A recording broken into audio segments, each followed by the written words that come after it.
Halo dan selamat bergabung. Hari ini kita akan coba gali lebih dalam ya soal strategi perusahaan dan pemasaran. Fokus utama kita kali ini bukan cuma teori doang, tapi lebih ke gimana sih bisnis yang mungkin Anda sering pakai atau kagumi itu membangun kemitraan, tujuannya ya buat bikin keterlibatan pelanggan yang kuat, nilai yang nyata, dan hubungan yang awet. Ini inti dari bab 2 di sumber kita, buku teks prinsip pemasaran. Jadi misi kita sekarang bongkar gimana kolaborasi, baik di dalam atau luar perusahaan, jadi kunci sukses pemasaran modern. Coba deh pikirin Amazon Prime. Suksesnya kan bukan cuma algoritma canggih atau gudang yang efisien aja, tapi juga jaringan penjual pihak ketiga, terus mitra pengiriman yang luas itu kan? Nah, itu dia poinnya. Penting banget. Strategi sehebat apapun di kertas, yang nggak ada artinya tanpa eksekusi yang oke, dan eksekusi itu hampir selalu melibatkan pihak lain. Amazon itu contoh sempurna gimana jaringan nilai yang terkoordinasi, mitra internal, eksternal, bisa bikin proposisi nilai yang susah banget disaingi. Ini jauh lebih dari sekedar iklan atau produknya sendiri.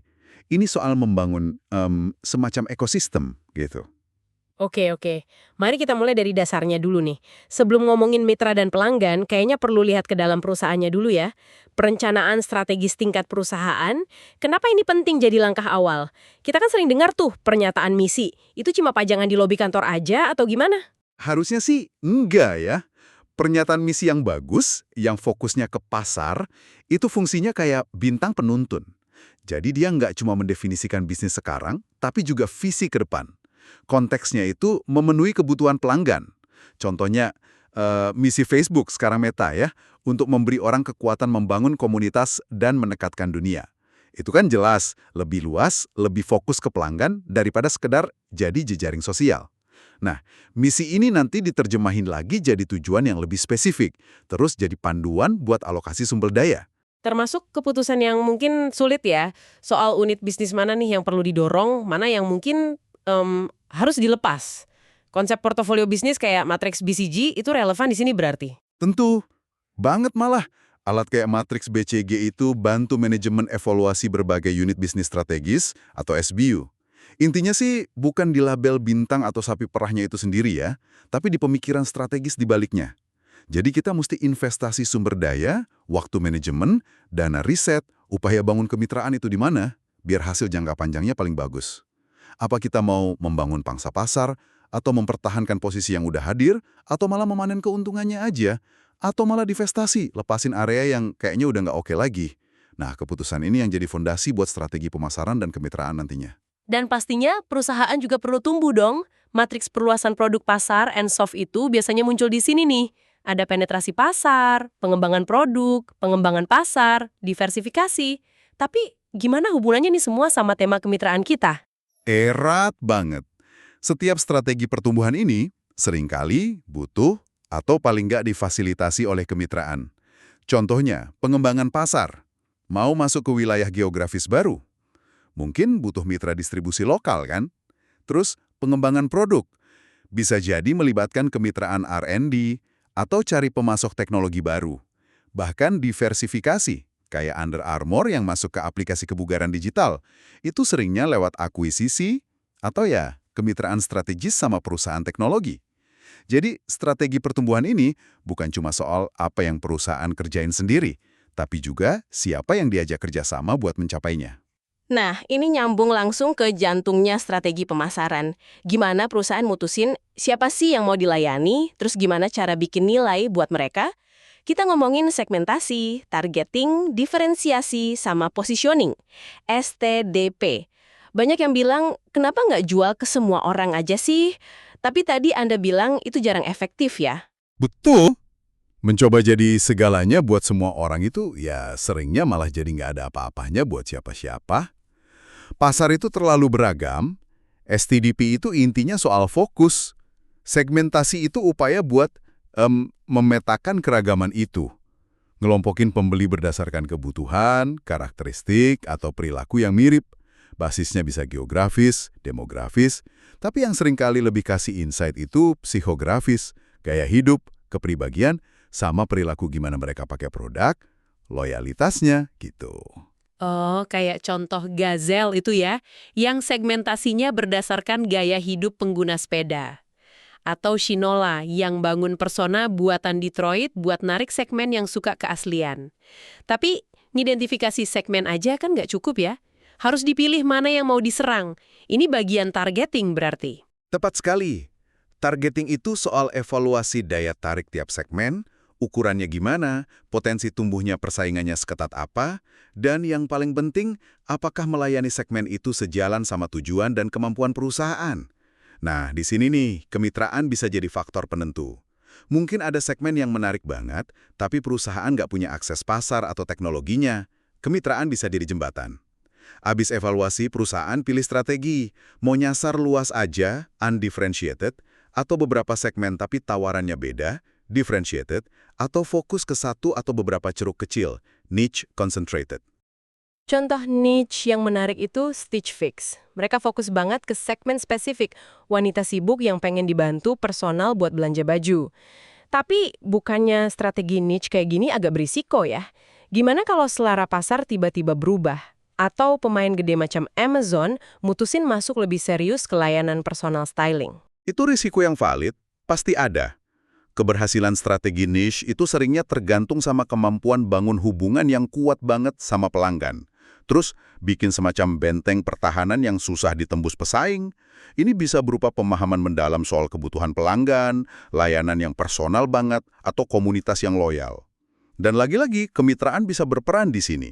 Stitch Fix mungkin aja kerjasama eksklusif sama merek baju tertentu, atau pakai influencer yang dipercaya banget sama target pasarnya. Kuncinya itu diferensiasi yang kuat. Nah, ini dia, diferensiasi dan positioning. Setelah tahu targetnya siapa, gimana caranya biar tampil beda dan nancepin citra yang kita mau di benak konsumen? Oke, jadi diferensiasi itu soal menciptakan nilai superior yang beneran nyata. Positioning itu soal gimana nilai itu dipersepsikan sama pelanggan dibandingin sama pesaing. Perusahaan bisa beda dalam banyak hal. Produknya sendiri, layanan pendukungnya, kayak layanan pelanggan Zappos yang legendaris itu, saluran distribusinya, kualitas orang-orangnya, atau citra merek secara keseluruhan. LL Bean, contohnya, bedain diri nggak cuma dari produk outdoor berkualitas, tapi juga pengalaman retail yang otentik sama garansi seumur hidup. Itu kan janji yang melibatkan seluruh organisasi. Dan diferensiasi ini harus dikomunikasikan dengan jelas lewat proposisi nilai ya. Slogan kayak The Ultimate Driving Machine dari BMW itu contohnya. Persis. Proposisi nilai itu ngerangkum semua manfaat yang ditawarin dan kenapa pelanggan mesti milih merek itu. BMW janjiin performa dan kemewahan. More for more. Tapi ada juga strategi lain, kayak more for the same. Manfaat lebih banyak, harga sama. The same for less. Manfaat sama, harga lebih murah. Atau bahkan less for much less. Yang menarik, proposisi nilai ini nggak cuma dibikin sama departemen pemasaran loh. Dia harus dihidupi sama seluruh perusahaan dan, nah ini krusial, sama para mitranya juga. Kalau BMW janjian pengalaman berkendara superior, ya dealernya itu kan mitra eksternal, juga harus kasih layanan penjualan, dan purna jual yang superior juga dong. Oke, jadi strategi udah ada nih. Tahu siapa targetnya ST dan apa nilai unik yang ditawarkan DP. Sekarang gimana eksekusinya di lapangan? Disinilah kita ngomongin bauran pemasaran atau 4P. Product, Price, Place, Promotion. Tapi kalau lihat dari kacamata kemitraan, 4P ini bukan cuma alat internal perusahaan aja dong ya? Sama sekali bukan. Anggap aja 4P itu titik temu antara strategi perusahaan sama pengalaman pelanggan. Dan itu seringnya dimediasi oleh mitra. Produk, kualitas, fitur produk, itu sering tergantung sama pemasok komponen, mitra. Price, harga akhir yang dibayar pelanggan itu dipengaruhi sama margin yang diambil distributor dan pengecer, mitra juga. Place, gimana produk sampai ke tangan Anda? Ya hampir seluruhnya soal mitra, saluran grosir, pengecer, platform e-commerce. Promotion, aktivitas promosi seringkali dijalankan bareng atau lewat agen iklan, platform media sosial, atau bahkan mitra co-branding. Contoh Ford tadi misalnya. Mereka rancang mobil, produk, tetapkan harga, price, tapi penjualannya kan tergantung banget sama jaringan dealer independen, Place, mitra. Terus promosinya melibatkan agen iklan gede, platform kayak Facebook atau YouTube, promotion mitra. Wah, integrasinya pasti kompleks ini. Kompleks banget, apalagi di era digital sekarang. Promosi itu udah nggak satu arah lagi. Merek kayak Starbucks atau Coca-Cola punya jutaan pengikut di medsos, itu kan platform mitra ya, tapi mereka nggak sepenuhnya ngontrol percakapannya loh. Mereka harus terlibat sama pelanggan, seringkali lewat konten buatan pengguna atau influencer, mitra lagi. Kampanye terintegrasi kayak Never Stop Improving dari Lowe's itu jalan di TV, media cetak, toko fisik, mitra pengecer, dan platform digital barengan. Butuh koordinasi erat banget sama banyak mitra. Ini nunjukin betapa pentingnya ngelola hubungan sama mitra-mitra ini secara strategis. Nah, ini dia intinya fokus bab 2 kita, manajemen hubungan mitra atau partner relationship management. Kalau CRM, customer relationship management, fokusnya ke pelanggan akhir, PRM ini soal ngelola hubungan sama semua pihak yang bantu bikin dan nyampein nilai ke pelanggan itu. Coba kita bedah lebih dalam. Ada kemitraan internal sama eksternal kan? Tuh, kemitraan internal itu sering diremehin, padahal fundamental banget. Ini soal ngeruntuhin tembok antar departemen. Pemasaran, penjualan, operasi, logistik, keuangan, layanan pelanggan, bahkan SDM, semuanya harus kerjasama. Mesti berbagi informasi, punya pemahaman yang sama soal siapa target pelanggan kita, apa proposisi nilai yang mau kita sampaikan. Kalau tim operasi fokusnya cuma efisiensi biaya, nggak paham soal kecepatan pengiriman yang dijanjikan pemasaran, gimana? Atau tim keuangan kaku banget soal budget promosi inovatif. Wah, nilai pelanggan bisa terganggu. Semua fungsi harus berpikir pelanggan dan kolaborasi. Kedengerannya sih ideal ya, tapi prakteknya pasti susah itu nyatuin tujuan departemen yang beda-beda gitu. Susah banget malah. Tiap departemen punya targetnya sendiri, budayanya sendiri. Buat bangun pola pikir pelanggan nomor satu di seluruh organisasi, itu butuh kepemimpinan yang kuat dari atas. Sistem insentifnya juga harus pas, terus platform komunikasi internalnya efektif. Tanpa kemitraan internal yang solid, ya usaha pemasaran sebagus apapun bisa gagal pas eksekusinya. Lalu gimana dengan kemitraan eksternal? Ini yang mungkin lebih sering kita lihat sebagai konsumen ya? Ya, ini melibatkan seluruh jaringan di luar perusahaan, pemasok bahan baku, penyedia teknologi, agen pemasaran, konsultan, distributor, pengecer. Bahkan bisa jadi kompetitor dalam aliansi strategis tertentu. Mereka semua membentuk apa yang kita sebut jaringan penyampaian nilai, value delivery network. Konsep ini penting, perusahaan itu nggak lagi bersaing sendirian lawan pesaing lain. Yang bersaing itu seluruh jaringan nilai mereka melawan jaringan nilai pesaing. Bisa kasih contoh nggak gimana jaringan nilai ini kerja dalam praktek dan kenapa koordinasi itu penting banget? Contoh klasik itu hubungan erat antara Procter & Gamble sama Walmart. Tim Customer Business Development, P&G, itu kerja deket banget sama Walmart. Nggak cuma buat jual produk P&G, tapi juga bantu Walmart kelola seluruh kategori produk kayak deterjen atau popok. Bantu optimalkan tata letak rak, rancang promosi bareng, mereka bahkan berbagi data penjualan secara ekstensif. Kemitraan ini untung buat dua-duanya. P&G dapat akses pasar luas, penjualan stabil. Walmart dapat pasukan efisien, keahlian manajemen kategori. Pelanggan akhirnya ya dapat manfaat dari ketersediaan produk sama harga yang kompetitif. Kinerja P&G itu sangat tergantung sama seberapa baik mereka kolaborasi sama mitra retail kunci kayak Walmart. Jadi, sukses itu nggak cuma ditentuin seberapa bagus produk Anda, tapi juga seberapa kuat dan terkoordinasi hubungan Anda sama para mitra di seluruh rantai pasokan dan pemasaran. Wah, ini pasti butuh upaya manajemen yang gede ya. Tentu saja. Ngelola hubungan mitra eksternal itu yang melibatkan negosiasi yang adil, bangun kepercayaan, berbagi informasi, kadang data sensitif loh, terus nyelesain konflik yang pasti muncul, dan mastiin semua pihak kerja ke arah tujuan yang sama, muasin pelanggan akhir. Perusahaan perlu investasi di sistem dan orang buat ngelola hubungan ini secara efektif, sama kayak mereka investasi buat ngelola hubungan pelanggan. Oke. Semua strategi canggih dan kemitraan yang kompleks ini, ujung-ujungnya harus ada hasil yang bisa diukur dong ya. Mari kita sambungin lagi ke tujuan akhirnya. Menciptakan keterlibatan pelanggan, nilai pelanggan jangka panjang, dan hubungan yang kuat. Disinilah konsep kayak CRM, nilai seumur hidup pelanggan, CLV, sama ekuitas pelanggan, customer equity jadi relevan. Tepat sekali.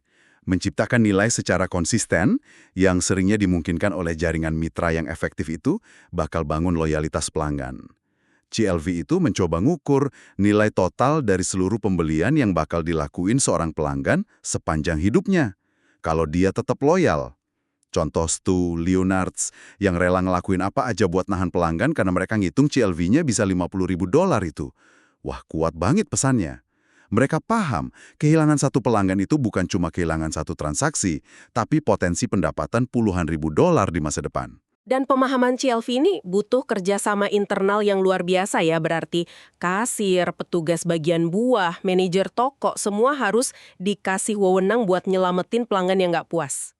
Persis, itu contoh sempurna kemitraan internal yang fokusnya ke CLV. Kemudian, kalau kita jumlahin CLV dari semua pelanggan, yang sekarang sama yang potensial, kita dapat ekuitas pelanggan, customer equity.